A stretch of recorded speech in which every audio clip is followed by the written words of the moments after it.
میرے بھائیوں، سب کے سامنے اس آدمی نے پوچھا، حساب لیا، اور عمر فاروق نے سب کے سامنے حساب دیا۔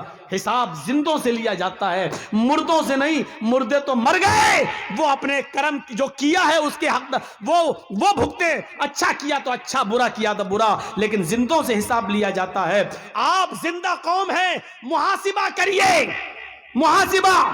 20 کروڑ میں نے کم بتائے، اس بھارت میں مسلمان ہیں 30 کروڑ سے زیادہ، مدرسے ہیں 4 لاکھ سے زیادہ، علماء ہیں 50 لاکھ سے زیادہ، لیکن اتنے مدرسے ہونے کے بعد، اتنے عالم ہونے کے بعد، اتنے مسلمان ہونے کے بعد، مسجدوں میں ان مسلمانوں کے نماز پڑھنے کا پرسنٹ ہے صرف 2%۔ میرے بھائیوں، یہ 98% مسلمان کیا کر رہا ہے؟ یہ 98% مسلمان کیا کر رہا ہے؟ کبھی آپ نے محاسبہ کیا؟ کبھی آپ جو سماج اور سوسائٹی کے اندر پنچایتیں بٹھا لیتے ہو، جو ظلم کرتے ہو، بھرے مجمع میں کہتا ہوں، اگر میری بات غلط ہو تو بتاؤ، آج ایسا ہوتا ہے کہ نہیں ہوتا ہے کہ ایک لڑکی باقاعدہ پنچایت میں کہتی ہے کہ اس لڑکے کے ساتھ میں 1 سال سے رہ رہی ہوں، 2 سال سے میرا اس کے ساتھ تعلق ہے، اب یہ شادی نہیں کر رہا ہے میرے ساتھ، لہذا شادی کروائیے۔ اور وہ لڑکا شادی سے جب منع کرتا ہے تو پنچ لوگ بیٹھ کر فیصلہ کرتے ہیں کہ تم رہتے تھے کہ ہاں یہ بھی راضی تھی، میں نے ایسا کیا، تو کیا ہوا؟ اب پنچایت فیصلہ کیا کرتی ہے؟ 5 لاکھ روپیہ تم دو، یا تو شادی کرو، اور شادی نہیں کر رہے ہو تو لڑکے سے 5 لاکھ، 2 لاکھ، 1 لاکھ روپیہ لے کر لڑکی کو دیا جاتا ہے کہ جاؤ تم اپنا گھر بسا لو۔ بتاؤ ایسا ہوتا ہے کہ نہیں ہوتا ہے؟ اور یہ پنچایت میں یہ فیصلے کیے جاتے ہیں کہ نہیں کیے جاتے ہیں؟ ایسا بھی ہوتا ہے، لڑکا کسی لڑکی کو لے کے بھاگ گیا، سماج سوسائٹی میں برائی ہوئی، بلایا گیا، لڑکا لڑکی کو لے کے آ گیا، پنچایت بیٹھتی ہے، اور پنچایت میں یہ لڑکی کا باپ روتا ہے، اب میری لڑکی کہیں منہ دکھانے کے لائق نہیں رہی۔ پنچایت بیٹھتی ہے اور پنچ فیصلہ کرتے ہیں کہ تم اس لڑکی سے شادی کرو گے؟ صاحب شادی نہیں کریں گے، میرے گھر والے تیار نہیں، لائیے 2 لاکھ روپے دو، اور لڑکی کو دے دیا جاتا ہے۔ میں پوچھنا چاہتا ہوں کہ لڑکی اپنی مرضی سے جب بھاگی ہے، لڑکا بھی اپنی مرضی سے بھاگا ہے، پنچایت بیٹھی ہے، سزا لڑکے کو ہی کیوں مل رہی ہے؟ اس سے 2 لاکھ روپیہ لے کر پھر اسی لڑکی کو کیوں دیا جا رہا ہے؟ جب غلطی دونوں کی تھی تو سزا دونوں کو کیوں نہیں مل رہی ہے؟ ایک طرفہ سزا کا کیا تماشا ہے؟ یہ مجھے بتائیے، یہ آپ کی سزا کیا شرعی سزا ہے؟ کیا قرآن و حدیث کے مطابق سزا ہے؟ جبکہ قرآن یہ کہتا ہے کہ زنا کے معاملے میں لڑکی زیادہ غلط ہوتی ہے، لڑکا کم، لڑکی کی طرف سے زیادتی ہوتی ہے اور لڑکے کی طرف سے کم، کیونکہ قرآن نے کہا ہے الزانیۃ والزانی فاجلدوا کل واحدۃ منہما، زنا کرنے والی لڑکی اور زنا کرنے والا لڑکا، ان دونوں کو 100 کوڑے مارو۔ اللہ نے پہلے لڑکی کہا ہے، بعد میں لڑکا کہا ہے، کیونکہ زنا کی شروعات اور زنا کی ہمت اور زنا کے لیے اکسانا لڑکی کی طرف سے پہلے ہوتا ہے۔ لڑکا ٹھیک ہے بھگا رہا تھا، لیکن لڑکی اگر بھاگنے کا اشارہ نہ کرتی تو کبھی زندگی کے اندر لڑکا اس لڑکی کو بھگا نہیں سکتا تھا۔ میرے بھائیوں، پھر لڑکی کو سزا نہ دی جائے اور پیسہ لے کر جرمانہ لڑکی کو دے دیا جائے، شرم آنی چاہیے ایسے پنچوں کو، اور شرم آنی چاہیے ایسی پنچایت کو جو بالکل دوگلا، نالائق اور اخلاق سے گرا ہوا فیصلہ کرتے ہیں۔ تمہیں قیامت کے دن اللہ کے ہاں اس کا جواب ہے۔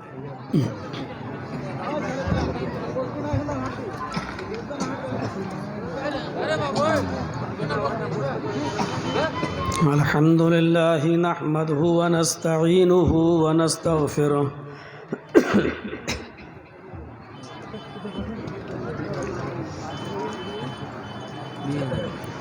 ونعوذ بالله من شرور أنفسنا ومن سيئات أعمالنا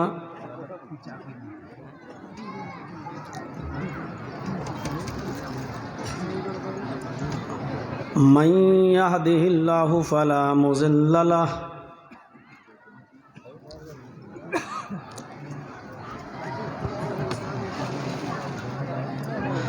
ومن يضلله فلا هادي له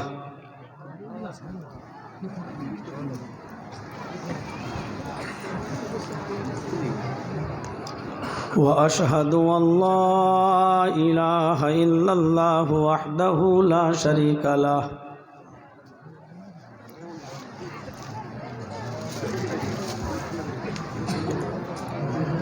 وأشهد أن محمدًا عبده ورسوله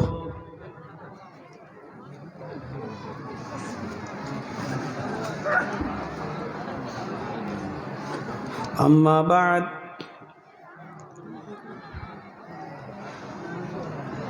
فإن خير الحديث كتاب الله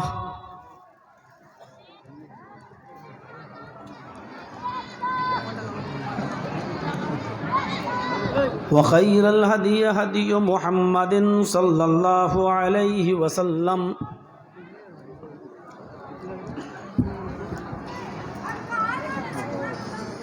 وشر الأمور محدثاتها وكل محدثة بدعة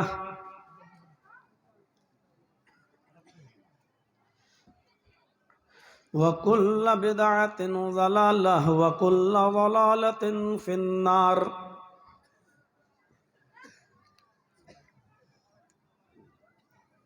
أعوذ بالله من الشيطان الرجيم.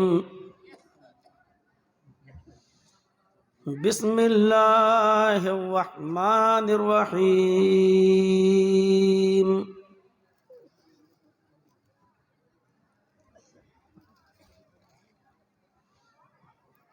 يا أيها الذين آمنوا ادخلوا في السلم كافة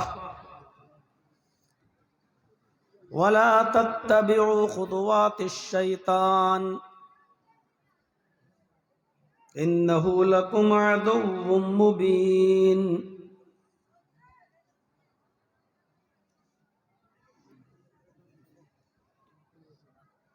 رب اشرح لي صدري ويسر لي أمري واحلل عقدة من لساني يفقهوا قولي.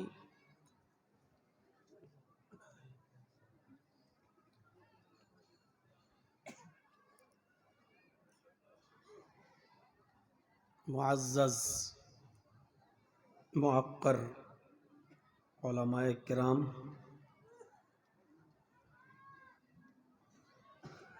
علاقے کے باوقار احباب، بھاٹول اور اس کے اطراف و اکناف قرب و جوار سے تشریف لائے ہوئے معزز سامعین حضرات، اسلامی خواتین، ماں اور بہنوں، نوجوانوں، عزیز بچوں، 11 بجے تک پروگرام آپ نے سنا، مختلف علماء کو سنا، مختلف عناوین پر ان کی گفتگو کو سماعت فرمایا، مدرسے کا تعاون بھی کیا اور اب مجھے بھی سن رہے ہیں. اور دنوں کی بنسبت آج کچھ موسم کے اندر برودت اور ٹھنڈک کچھ زیادہ ہے. کئی دنوں سے موسم بڑا خوشگوار تھا. ہو سکتا ہے کہ مجھے محسوس ہو رہا ہو، آپ کو نہ ہو رہا ہو، لیکن مجھے اور دنوں کی بنسبت آج کچھ ٹھنڈ کا اثر زیادہ محسوس ہو رہا ہے. اور ٹھنڈ کی اس رات میں آپ کا اب تک یہاں جمع رہنا آپ کے ایمان کے مضبوط ہونے کی دلیل ہے.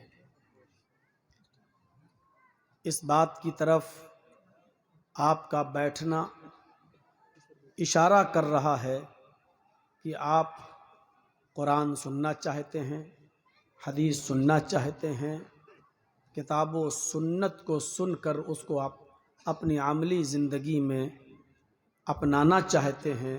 اور ہم اللہ سے دعا کرتے ہیں کہ الہ العالمین جتنے علماء نے خطاب فرمائے ہیں اور اب میرا بھی ہو رہا ہے، کہنے والوں کو اور سننے والوں کو عمل کی تو پوری توفیق عطا فرما. اللہ رب العالمین نے ہم بنی نوع انسانیت پر اتنے احسانات کیے ہیں، اتنے انعامات کیے ہیں کہ اگر بندہ ان نعمتوں کو گننا چاہے، شمار کرنا چاہے تو یہ اس کے طاقت سے باہر کی چیز ہے۔ اللہ رب العالمین کی اتنی نعمتیں ہیں کہ ہم ان کو گن نہیں سکتے، اور جب گن نہیں سکتے تو ظاہر ہے کہ ہر ایک نعمت کا ہم شکر ادا کیسے کر سکتے ہیں۔ خود اللہ تبارک و تعالیٰ نے فرمایا کہ ان تعدوا نعمت اللہ لا تحصوها، میرے بندو اگر تم میری نعمتوں کو شمار کرنا چاہو، میری نعمتوں کو گننا چاہو، میری نعمتوں کو کاؤنٹ کرنا چاہو تو تم نہیں کر سکتے، یہ تمہارے بس میں نہیں ہے۔ اس نے ہمیں اور آپ کو انسان بنایا، یہ کتنی بڑی نعمت ہے۔ آپ ذرا سڑکوں پر پھرنے والے جانوروں کو دیکھو، کیا ہماری تخلیق ان جانوروں میں نہیں ہو سکتی تھی؟ لیکن اس نے انسان بنایا، اور انسان بنانے کے بعد بھی اس نے ایک اور عظیم احسان کہ اس نے ہمیں اور آپ کو مسلمان بنایا۔ دنیا میں بہت سے مذاہب آج بھی زندہ ہیں، یہ الگ بات ہے کہ کسی مذہب کے ماننے والوں کی تعداد 1 کروڑ تک نہیں ہے پوری دنیا میں، لیکن وہ اپنی مذہبی شکل میں زندہ ہیں۔ یہ اللہ کا ایک عظیم احسان ہے کہ اس نے ہمیں اور آپ کو اسلام کی دولت سے مالا مال کیا۔ یہ کتنا بڑا انعام ہے اللہ رب العالمین کا کہ اس نے ہمیں اور آپ کو جناب محمد الرسول اللہ صلی اللہ علیہ وسلم کا امتی ہونے کا شرف بخشا۔ ہم پورا قرآن پڑھ جائیں، اور آپ کو دعوت دیتے ہیں پورا قرآن پڑھیے۔ اللہ نے بہت سی نعمتیں اتاری ہیں دنیا میں، لیکن کبھی اس نے کسی نعمت کے اتارنے کے بعد، ہمیں وہ نعمت دینے کے بعد احسان نہیں جتایا۔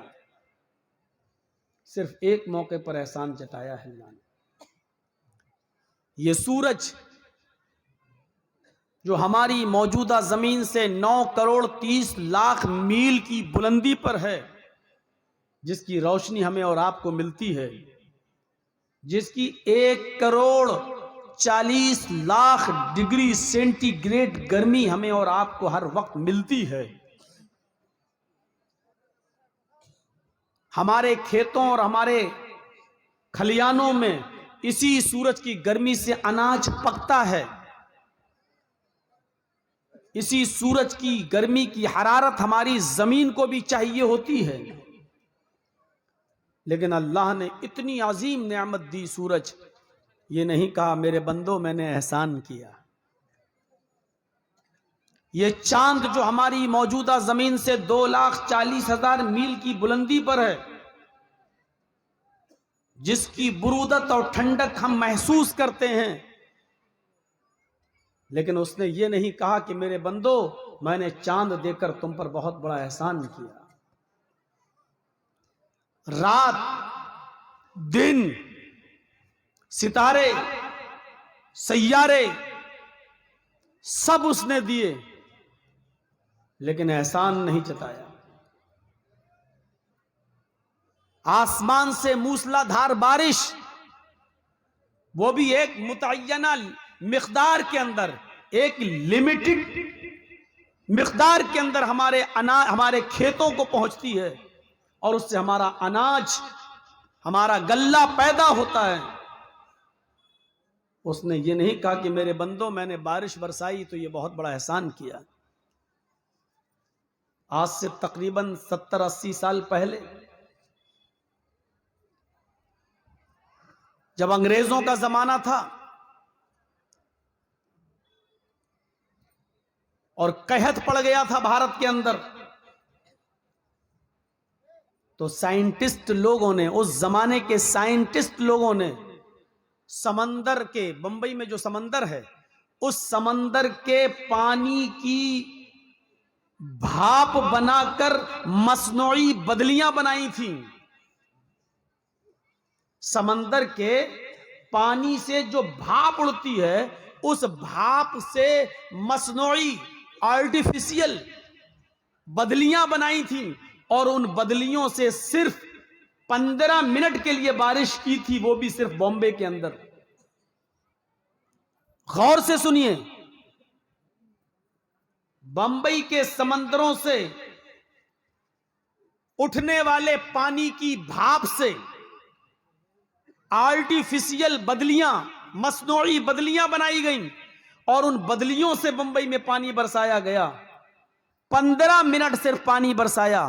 اس 15 منٹ کے پانی کے برسانے میں ہندوستان کی 25 سال کی کمائی ختم ہو گئی. پورے ہندوستان کی 25 سال کی, پورے انڈیا کی. پانی صرف بامبے میں برسایا گیا لیکن پورے انڈیا کے 25 سال کی کمائی اس میں برباد ہو گئی. اب آپ اندازہ لگا سکتے ہیں کہ 10 منٹ اور 15 منٹ کی بارش وہ بھی صرف بمبئی میں ہو تو 25 سال پیچھے چلا جاتا ہے ہمارا ملک. 25 سال کی کمائی برباد ہو جاتی ہے. اس اللہ کی رحمت کا, اس اللہ کی اس نعمت کا اندازہ لگاؤ جو پورے ہندوستان ہی میں نہیں پوری دنیا میں پانی برساتا ہے, بارش دیتا ہے, پوری دنیا سے اناج و غلے کو پیدا کرتا ہے. یہ کتنی بڑی نعمت ہے. لیکن اس نے اتنی بڑی نعمت کو نازل کرتے وقت بھی, بارش کو برساتے وقت بھی یہ نہیں کہا کہ میں نے تمہارے اوپر بہت بڑا احسان کیا. اتنی چیزوں کو نازل کرنے کے بعد بھی اللہ نے احسان نہیں جتایا. لیکن جب اس نے اپنے نبی جناب محمد رسول اللہ کو قرآن دے کر اس دنیا میں بھیجا اور آخری نبی بنا کر جب اس دنیا میں بھیجا تو اس نے اپنے بندوں پر احسان جتاتے ہوئے کہا لقد من اللہ علی المؤمنین اذ بعث فیہم رسولا. مومنوں, مسلمانوں, یہ اللہ کا تمہارے اوپر بہت بڑا احسان ہے کہ اس نے تمہیں جناب محمد رسول اللہ جیسا نبی دیا, تمہارے بیچ محمد رسول اللہ کو آخری پیغمبر بنا کر بھیجا. غور کیجئے, یہ اتنی سی ایک آیت کافی ہے سمجھنے کے لیے کہ اس نے آسمان بنایا تو احسان نہیں جتایا, اس نے زمین بنائی تو احسان نہیں جتایا, اس نے سورج اور چاند بنایا تو احسان نہیں جتایا, اس نے ستارے معلق کیے تو احسان نہیں جتایا, اس نے رات اور دن بنایا تو احسان نہیں جتایا, اس نے آسمان سے موسلا دھار بارش برسائی تو احسان نہیں جتایا. یہ ساری نعمتیں ہیں لیکن احسان نہیں جتایا. تو محمد الرسول اللہ کی آمد کتنی بڑی نعمت ہے کہ اس نے کہا کہ یہ ہمارا احسان ہے کہ ہم نے تمہیں محمد الرسول اللہ دیے, ہم نے رسول اللہ کو تمہیں امتی بنایا, تمہارے بیچ میں تمہارے درمیان ہم نے محمد رسول اللہ کو بھیجا. اس بعث فیہم رسولا, ہم نے ان کے درمیان ایک رسول بھیجا یعنی محمد رسول اللہ صلی اللہ علیہ وسلم کو جب بھیجا تو احسان جتایا. اندازہ لگا سکتے ہیں. دنیا کا قاعدہ ہے کہ احتیاج طرفین سے ہوتا ہے. آپ نے یہ مائک لگوایا, یہ پنڈال لگوایا, اصول ہے مائک والے نے اور پنڈال والے نے آپ سے طے کیا ہوگا کہ ہم اتنا روپیہ لیں گے. ظاہر ہے دنیا کا یہ اصول ہے کہ احتیاج طرفین سے ہوتا ہے. ہم مائک اور پنڈال کے محتاج ہیں کہ یہ ہمارے جلسے میں مائک اور پنڈال لگایا جائے تو مائک اور پنڈال والا, ٹیوب لائٹ والے, جنریٹر والے ہمارے بھی محتاج ہیں کہ اس کے بدلے میں ہم سے رقم لیں. ہم ان کے محتاج ہیں, یہ ہمارے محتاج ہیں. ہم ڈاکٹر کے محتاج ہیں کہ وہ ہمارا علاج کرے تو ڈاکٹر ہمارا بھی محتاج ہے کہ وہ ہم سے اس کے بدلے میں اس کی قیمت لے. ہم دھوبی کے محتاج ہیں کہ وہ ہمارے کپڑے دھلے تو دھوبی ہمارا بھی محتاج ہے کہ وہ ہم سے بدلے میں پیسے لے. اس جلسے میں باہر میلہ لگا ہے, اشیاء خرد و نوش کی چیزیں بک رہی ہیں, کھانے پینے کی چیزیں اشیاء خرد و نوش بیچی جا رہی ہیں. کھانے پینے کی چیزیں بک رہی ہیں، ان چیزوں کے بیچنے والے ہمارے محتاج ہیں کہ ہم سے پیسے لیں، اور ہم ان کے محتاج ہیں کہ یہ پیسہ لیں اور ہمیں یہ کھانے پینے کی چیزیں دیں۔ یہ دنیا کا اصول ہے، لیکن یہاں آ کر اصول چینج ہو جاتا ہے، یہاں آ کر اصول بدل جاتا ہے۔ ہم سورج کے محتاج ہیں، لیکن سورج ہمارا ذرہ برابر محتاج نظر نہیں آتا۔ ہم چاند کے محتاج ہیں، لیکن چاند ہمارا محتاج نظر نہیں آتا۔ ہم آسمان سے موسلادھار ہونے والی بارش کے محتاج ہیں، لیکن بارش ہماری ذرہ برابر محتاج نہیں ہے۔ دنیا کا اصول ہے، آپ کو کوئی چیز دی جاتی ہے تو اس پر ٹیکس لیا جاتا ہے۔ ہمارے گھروں میں بجلی لگی ہے، اگر ہم روشنی جلاتے ہیں، بلب جلاتے ہیں، پنکھا چلاتے ہیں، تو ہمیں اس کا ٹیکس ریڈنگ کی شکل میں، بجلی کی ریڈنگ کی شکل میں دینا پڑتا ہے۔ ہم اگر ہوا لیتے ہیں، ایئر کنڈیشن چلاتے ہیں، تو اس کا ٹیکس ہمیں بجلی کے بل کو بھرنے کی شکل میں دینا پڑتا ہے۔ ہم یہاں اصول دے کے اور ضابطے دے کے ہم جو چیز بھی وصول کر رہے ہیں اس کا ٹیکس دینا پڑ رہا ہے۔ اگر ہم گورنمنٹ سے اپنے کھیتوں میں پانی لیتے ہیں تو وہ گھنٹے کے حساب سے اس پر ہم سے ٹیکس لیتی ہے، لیکن یہاں اصولوں میں چینج نظر آتا ہے۔ ہم سورج کی روشنی کے محتاج ہیں، لیکن اللہ رب العالمین نے ہمیں آج تک بل نہیں بھیجا۔ اللہ رب العالمین نے آج تک ہمیں بل نہیں دیا کہ تم نے سورج کی اتنی روشنی سے یہ کام کیا، دن کے اجالے میں اتنا کام کیا، تم ہمیں اتنا اتنا بل دو، اتنا اتنا ٹیکس دو۔ ہم ایئر کنڈیشن کی ہوا لیتے ہیں تو ٹیکس دیتے ہیں، پنکھے چلاتے ہیں تو ٹیکس دیتے ہیں، لیکن اللہ نے جو ہوا چلائی آج تک اس نے ہم سے ٹیکس نہیں مانگا۔ ہم گورنمنٹ کو پانی کا پیسہ دیتے جو ہمارے کھیت میں دیتی ہے گھنٹے کے حساب سے، لیکن اللہ نے جب بارش برسائی تو آج تک اس نے ٹیکس نہیں مانگا۔ او میرے بندے مجھے اس پر ٹیکس دے، او میرے بندے اس پر مجھے ٹیکس دے، مجھے یہ دے، مجھے وہ دے۔ آج تک اس نے ٹیکس نہیں مانگا، مانگا تو صرف اتنا مانگا، او میرے بندے میری ان تمام نعمتوں کے بدلے میں بس تو اتنا کر دے کہ وَمَا خَلَقْتُ الْجِنَّ وَالْإِنسَ إِلَّا لِيَعْبُدُونَ۔ اپنی تخلیق کا مقصد سمجھ لے، میرے گھر میں چلا جا، کچی زمین پر اپنا ماتھا ٹیک کر اپنی ناک رگڑ دے، تاکہ مجھے یقین ہو جائے کہ میرے بندے نے میری غلامی کا توق اپنے گلے میں ڈال دیا اور مجھ کو مالک مان لیا۔ میرے بندے نے مجھے اپنا احکم الحاکمین مان لیا اور میرے سامنے اس نے سجدے میں سر رکھ کر اپنی ناک رگڑ دی، اپنا ماتھا پیش کر دیا، یعنی اس نے اپنے آپ کو ذلیل بنا لیا اور مجھے عزیز بنا لیا۔ میرے بندے اتنا کر دے میرے لیے، کتنا نالائق ہے وہ بندہ، کتنا سرکش ہے وہ بندہ، کتنا بڑا بغاوت پر اترا ہوا ہے وہ بندہ، اور کتنا بڑا اللہ کا باغی ہے وہ بندہ جو اذان کی آواز سن کر بھی ہوٹلوں میں بیٹھ کر میچ دیکھتا ہے۔ کتنا بڑا شیطان ہوا وہ بندہ جو اذان کی آواز سننے کے بعد کیرم بورڈ کھیل رہا ہے۔